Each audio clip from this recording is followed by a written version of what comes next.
Você vai ouvir agora Por Trás da Mídia, o podcast que te informa o que não foi dito, com os jornalistas Tiago Paulino e Dígena Torres.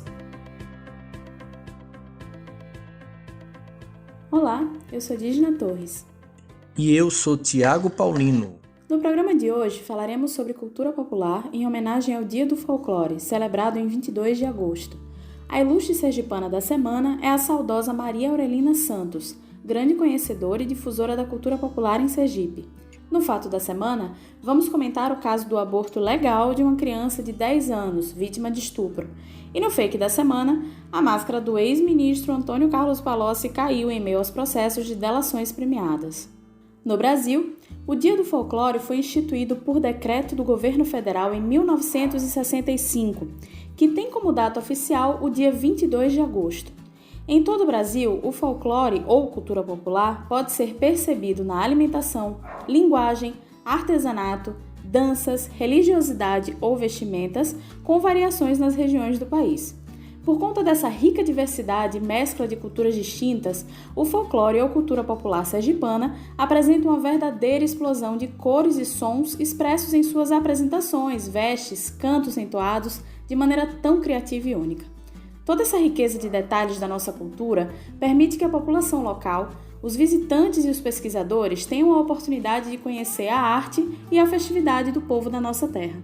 E para iniciar nossa reportagem sobre culturas populares, nós conversamos aqui no nosso podcast com o querido Dênio Azevedo, que está vinculado ao mestrado em Culturas Populares da Universidade Federal de Sergipe. Dênio também é professor da área de turismo da Universidade Federal, além de um sujeito inquieto e apaixonado pelos sons, sabores e cores da cultura sergipana. Dênio também é o idealizador de um projeto muito bacana, muito legal, chamado Sergipanidades, que desde 2013 discute e leva para o público geral a riqueza da cultura do nosso estado. E esse projeto ele ganhou corpo, né? E ele criou outros braços, né? Então nós levamos o projeto para fora dos muros da universidade, né? E nós estivemos já em algumas escolas estaduais, em outras instituições de ensino superior. Nós levamos para o Arquivo Público do Estado, levamos para o auditório do Museu da Gente Sergipana, levamos para a praça pública, né? Tivemos um Ocupe a Praça com o tema Sergipanidades, ali na Praça General Valadão. E nesse projeto a gente trabalha um pouco de tudo, né? A gente já teve a possibilidade de convidar representantes da única comunidade indígena que nós temos aqui no estado, como os Chocós. Nós já convidamos diferentes quilombolas e pessoas que mantêm viva, né, os quilombos, entendidos das suas mais diferentes formas.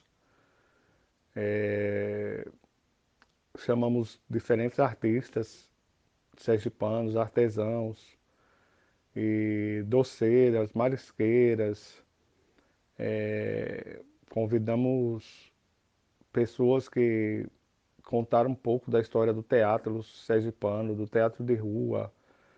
Levamos o Sergipanidades para dentro do FASC, do Festival de Arte São Cristóvão. Falamos um pouco sobre a importância desses encontros culturais. Levamos para o gabinete de leitura lá de Maruim, né? E apresentamos para a Academia Literária de Aracaju. Então, é um projeto que pretende, engraçado, né? Apesar de ser engraçado, mas ele pretende levar um pouco da cultura sergipana para os sergipanos, né? E para aqueles que aqui residem. E tem dado frutos muito interessantes, né? O último fruto desse projeto foi a temporada gastronômica Sergipanidades, Sabores da Hospitalidade, e que dentro da temporada, né, que a gente tentou fazer uma valorização de alguns produtos sergipanos, em comum acordo com associações e cooperativas. Nós tivemos debates sobre gastronomia, culinária, alimentos tradicionais aqui em Sergipe.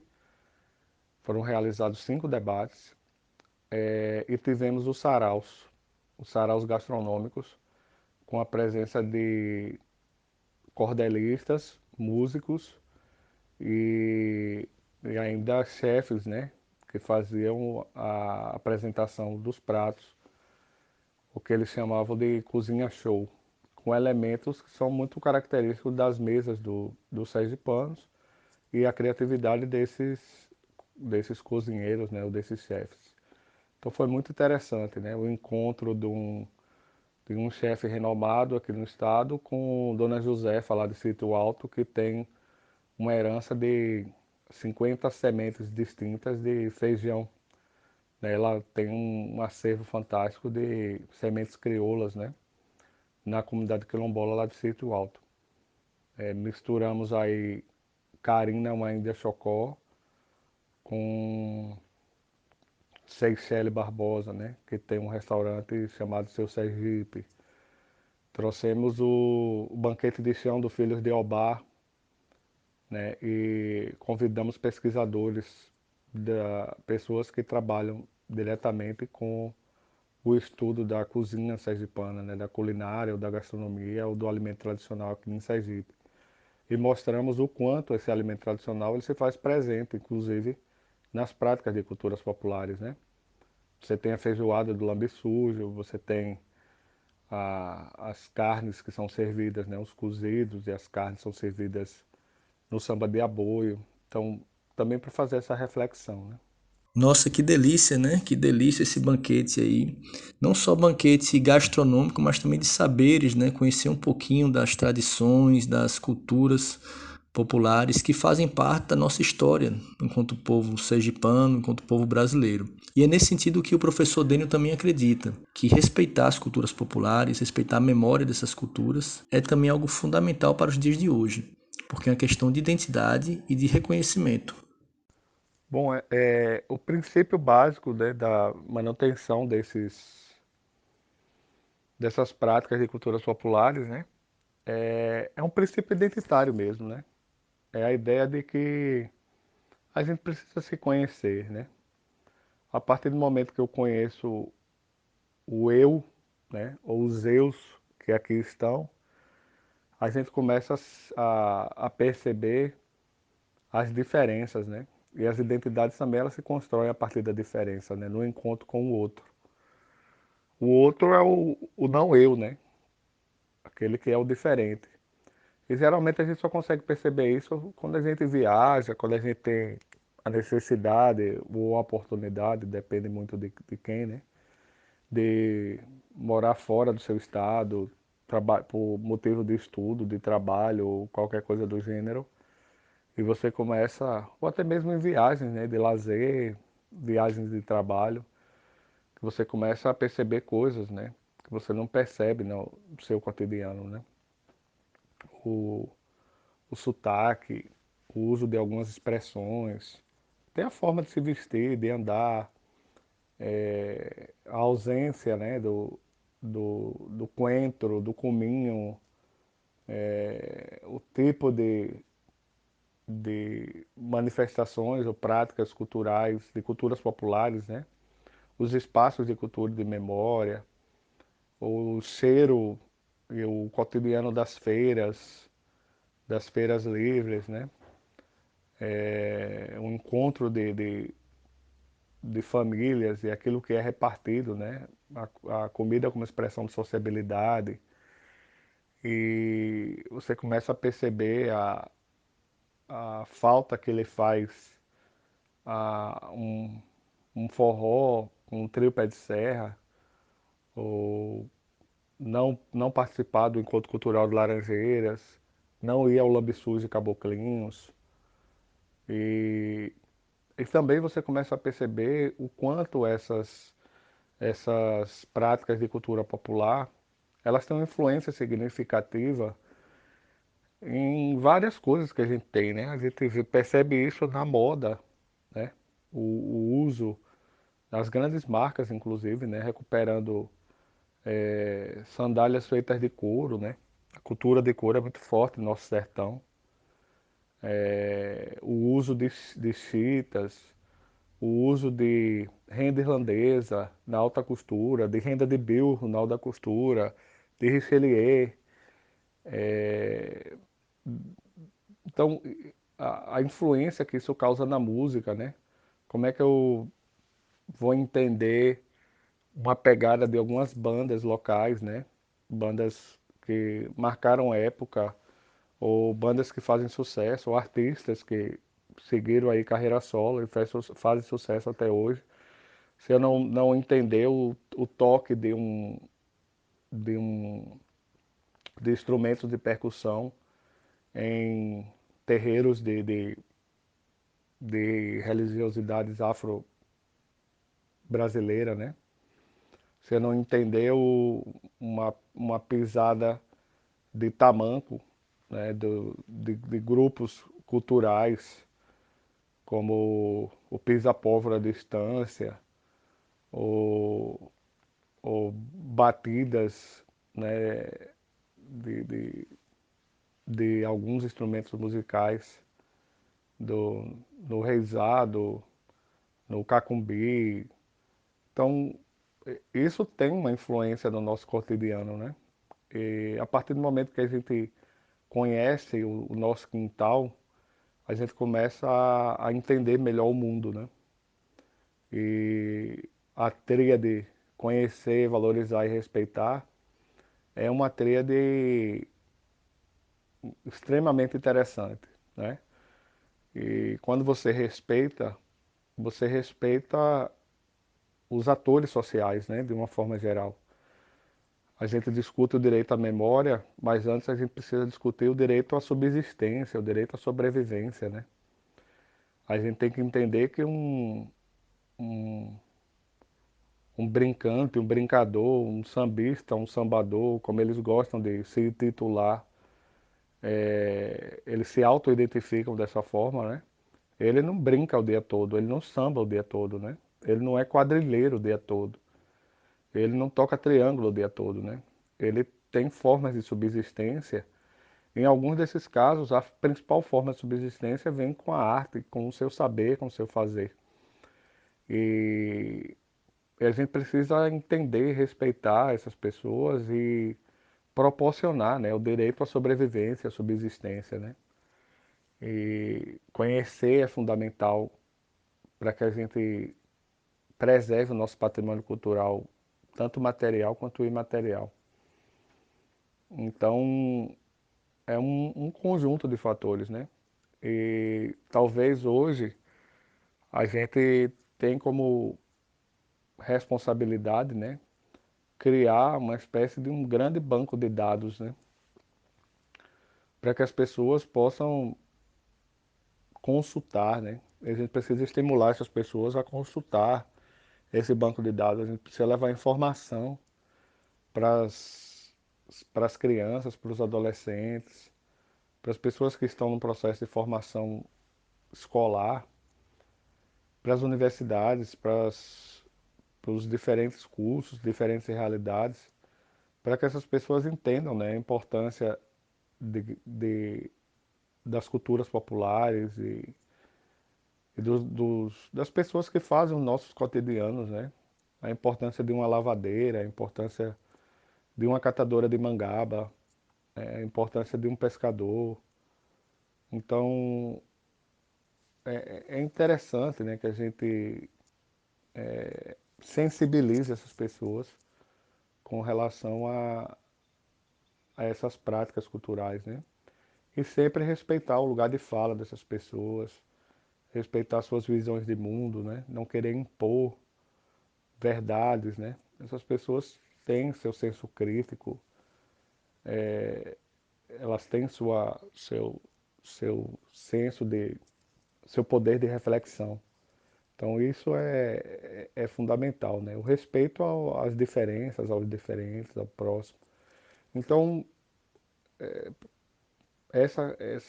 a ideia da manutenção dessas culturas populares em qualquer momento, na pandemia, pós-pandemia, se dá como uma lição de vida mesmo, né?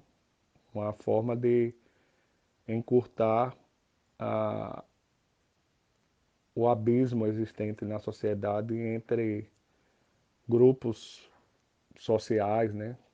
Ou, se alguns preferirem, classes socioeconômicas. Então, é a manutenção de práticas que podem gerar uma sociedade menos injusta, né? E esse é o caminho que eu acho que todos nós devemos perseguir, né? Principalmente aqueles que têm um, uma, uma, uma ideia, né?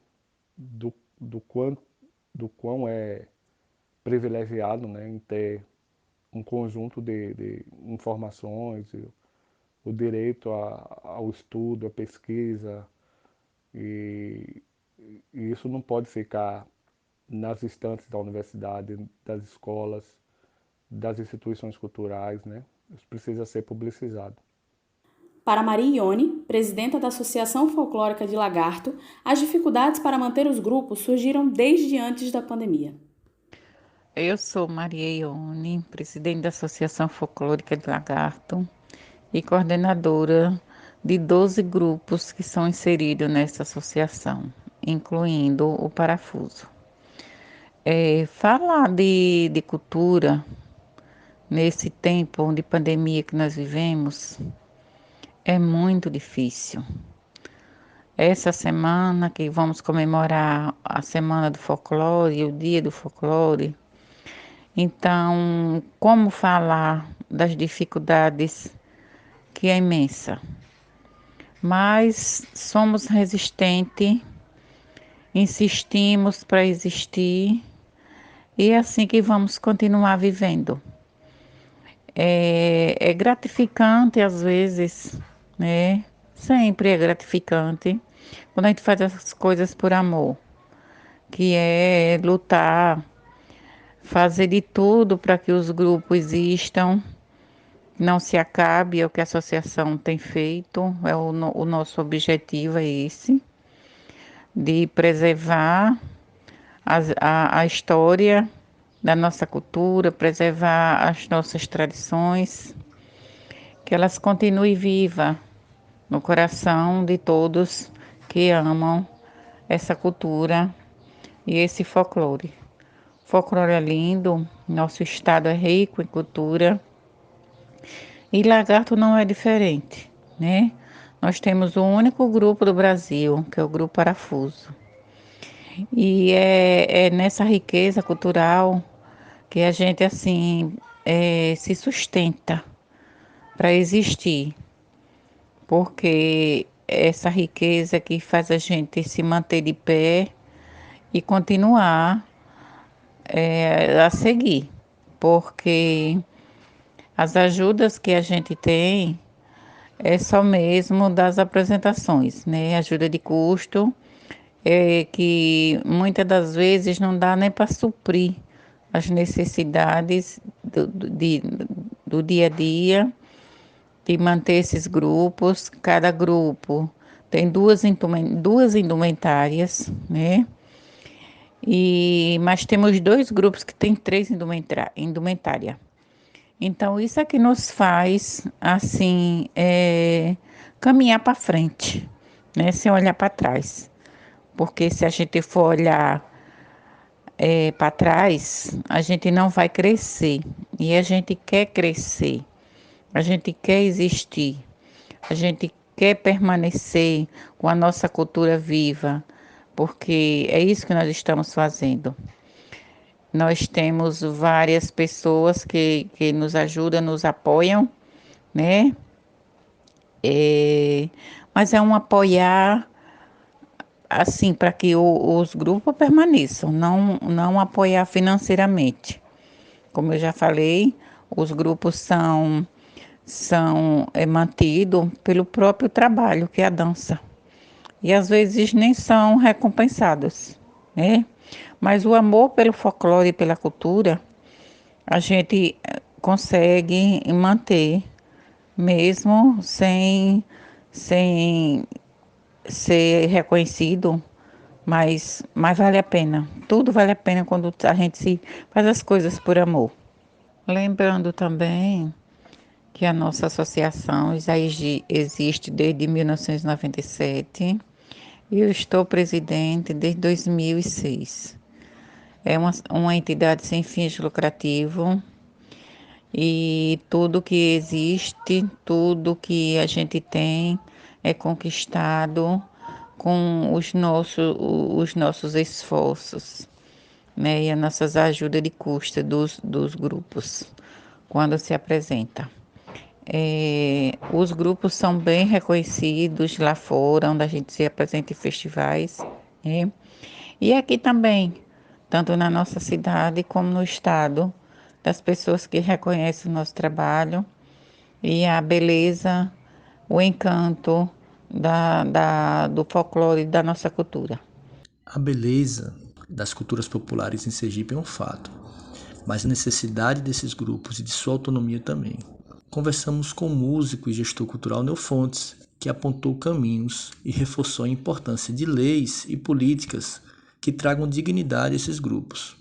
Uma dignidade que quebre uma relação de dependência, às vezes muito forte, existente entre grupos e prefeituras. Eu sou Irineu Fontes, sou músico, compositor, cantor e gestor público. E fui secretário de Laranjeiras por 4, 5 anos e secretário de Estado também. E esse trabalho com a cultura popular no estado de Sergipe, ela é de suma importância, né?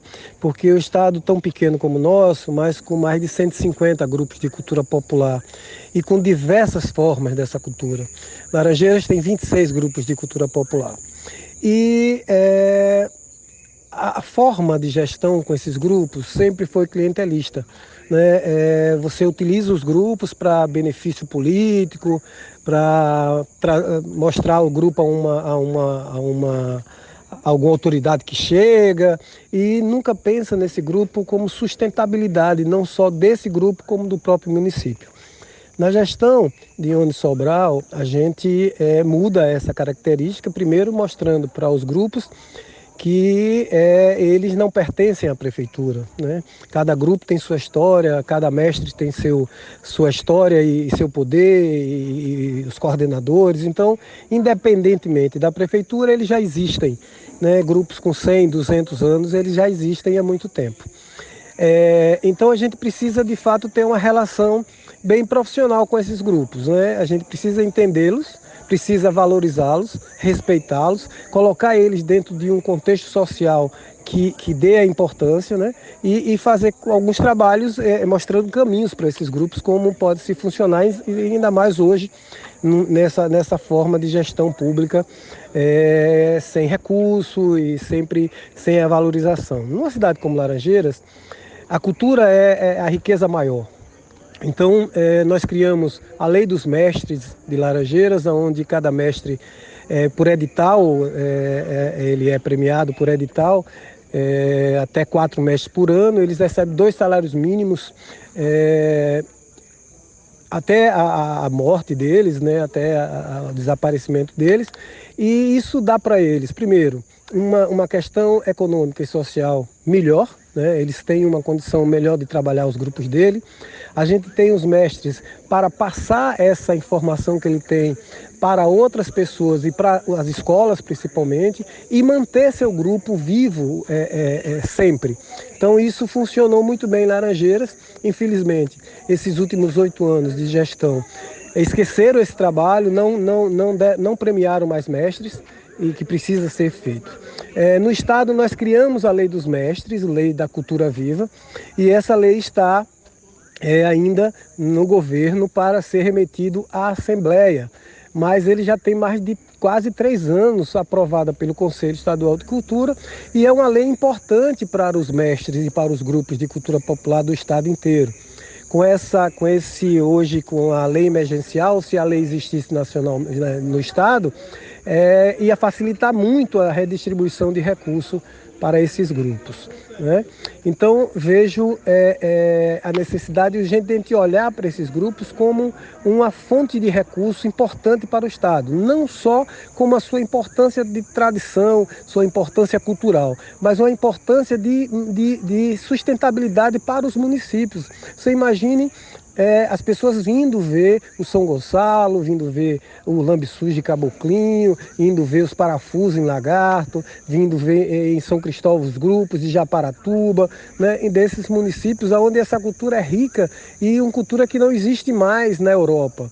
Né? A Península Ibérica, que é onde se herdou muito desses grupos de cultura popular, junto com as africanas, não existe mais esses grupos na Península Ibérica, mas em Sergipe existe, como Chegança, como São Gonçalo, como Cacumbi, né? Os reisados, os guerreiros, mais o samba de pareia, o samba de aboio, os sambas de coco. Então a gente é rico, muito rico nisso. Então a gente precisa pensar de forma muito clara e muito transparente como trabalhar esses grupos nos municípios. Então eu vejo que a gente precisa criar fundos municipais para os grupos e dar a condição de sobrevivência desses grupos. Não é sustentá-los, mas dar a condição de sobrevivência econômica e social. Né? Vejo que a gente tem um passo grande logo após essa pandemia, mas também facilita porque é o momento do cooperativo, é o momento da coletividade. Nada só vai funcionar depois dessa pandemia. Não adianta um artista só querer fazer um lançamento de um livro só. Ele tem que se unir ao pessoal da música, ao pessoal da dança, a mesma coisa os grupos de cultura popular. É o momento em cada grupo começar a ver o outro como parceiro e não como concorrente. Sei que isso é complicado, mas a gestão tem essa obrigação. Criamos o quadro Apoio Cultural com o objetivo de fomentar a economia solidária. Nesta semana, quem vem vender o seu peixe é Alexandro, da Sapienza. Vamos ouvi-lo. Acelere seus resultados com a Sapienza.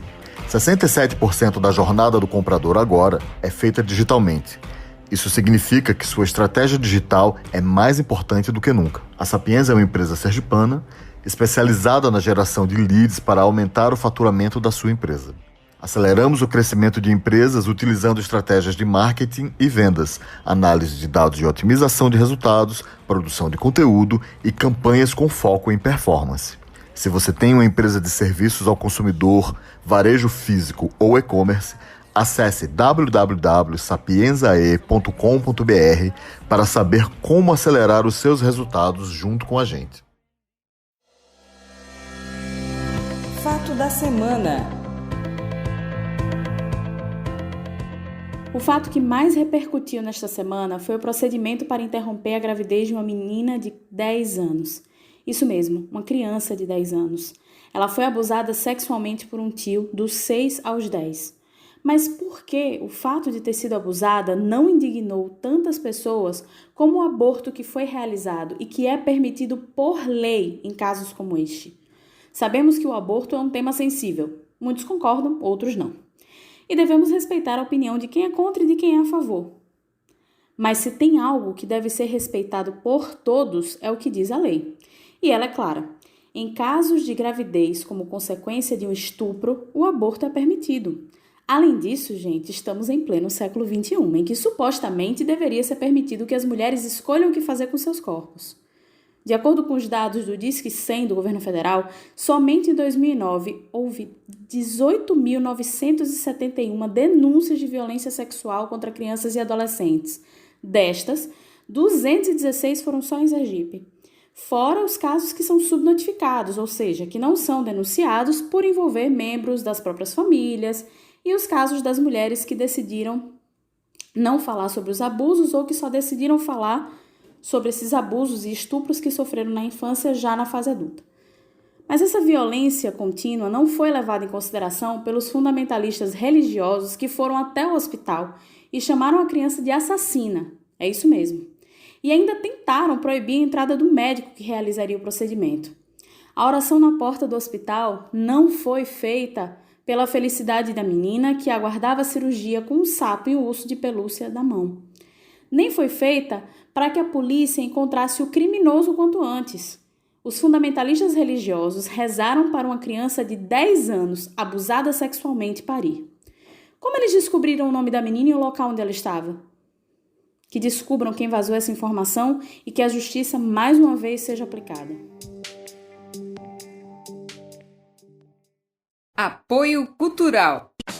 Workshop Comunicar-se 2020, edição em casa.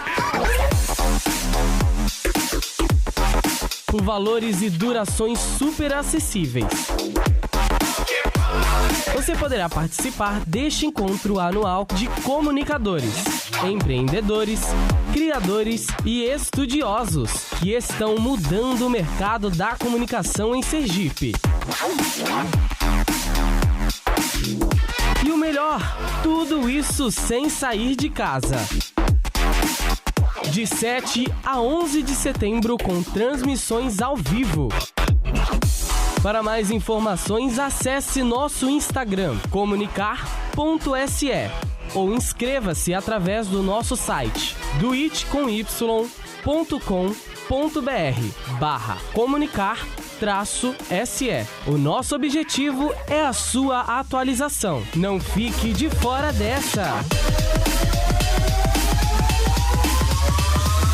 Comunicar-se 2020, edição em casa. E a ilustre sergipana desta semana é Maria Aurelina Santos, conhecida como Maurelina. Desde o tempo em que vivia no povoado Cedro, em Laranjeiras, Maurelina aprendeu todas as danças e folguedos do estado. Isso mesmo. Com apenas o interesse em conhecer as suas raízes, ela percorreu os 4 cantos de Sergipe, participando de todas as festividades culturais e aprendendo as manifestações de cada pedacinho daqui. Eu lembro de ouvi-la falar em nossas longas conversas sobre cultura popular, na época em que trabalhamos juntas na Secretaria de Estado da Cultura. Eu sei todas, danço todas. As únicas que não me atrevo a dançar por uma questão de respeito são as danças executadas somente pelos homens, a exemplo dos parafusos, cacumbi, chegança e São Gonçalo. Aurelina tinha personalidade forte e um trabalho solidificado há mais de 30 anos. O trabalho dela era o de levar conhecimento à população. Ela dizia: para uma cultura ser reconhecida, ela deve ser, em primeiro lugar, valorizada pelo seu povo. E é isso que eu faço. Eu tento fazer com que as pessoas conheçam suas próprias raízes. Esse dicionário ambulante da cultura sergipana foi um amante da educação, do teatro, pesquisa e, sobretudo, da nossa cultura, dos personagens principais que a gente carrega, que era definida por ela como inigualáveis. Para a conhecedora dessa cultura tão vasta que é a nossa, a dança que ela mais gostava era o reizado. E apesar de trabalhar diretamente com os grupos, ministrando aulas ao longo de todo o território sergipano, Maurelina ainda encontrava tempo para produzir bonecos de pano que representavam os brincantes dos grupos folclóricos. Ela foi uma grande amiga, uma grande colega de trabalho e professora. Ela me levou para conhecer todo o território sergipano e as suas nuances culturais. Com ela eu conheci o berimbau de Boca, em um povoado de Lagarto. Conheci o segundo maior cajueiro do mundo, aqui em Sergipe. Conheci o Museu do Sertão, do grande artista Véio, as rendeiras de Pedra Branca, entre tantas outras manifestações tão ricas em histórias e que poucos ainda conhecem em nosso estado. Essa grande baluarte sergipana, que nos deixou em 2015, foi também uma grande pesquisadora e uma das fundadoras de uma das maiores companhias de teatro de Sergipe, o Grupo Emboaça. Aurelina não pesquisou somente grupos folclóricos, mas também pesquisou a religiosidade popular. E foi esse tema que a inspirou para escrever um livro sobre a manifestação dos penitentes, uma manifestação muito rica, dentre outras manifestações religiosas características daqui de Sergipe.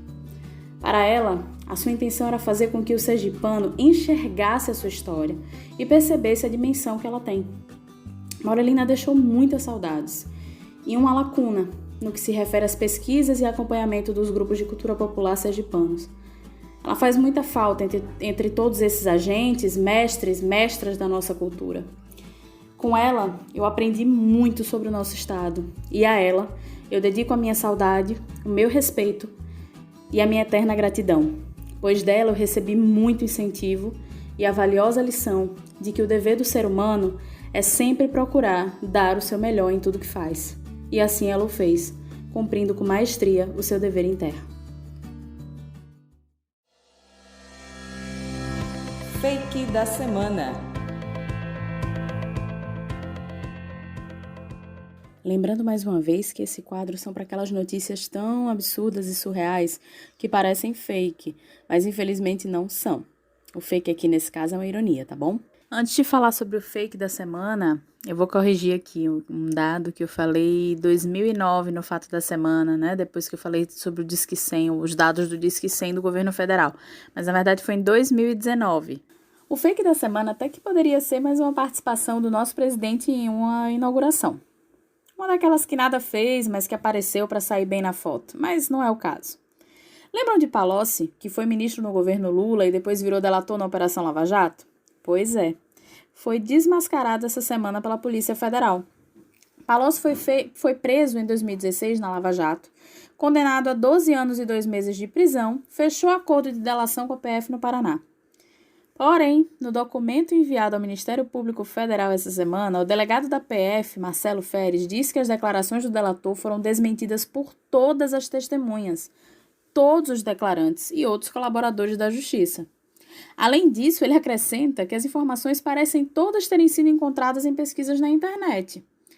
Ou seja, a PF concluiu que não há provas contra o ex-presidente Lula na delação premiada feita por Palocci. Vamos recordar que essa delação foi divulgada na imprensa pelo ex-ministro da Justiça do atual governo, que na época era o juiz federal, Sérgio Moro, nas vésperas da eleição de 2018. E, mais uma vez, prejudicou a imagem do ex-presidente Lula. Parece que na balança das provas e da convicção, esta última continua pesando mais. E esse foi mais um Por Trás da Mídia. Se vocês quiserem entrar em contato conosco, por favor, nos envie um e-mail para podcastptm@gmail.com ou entre em contato com a gente através da nossa página do Instagram. Podcast Por Trás da Mídia, tá? O arrobinha na frente. Podcast Por Trás da Mídia.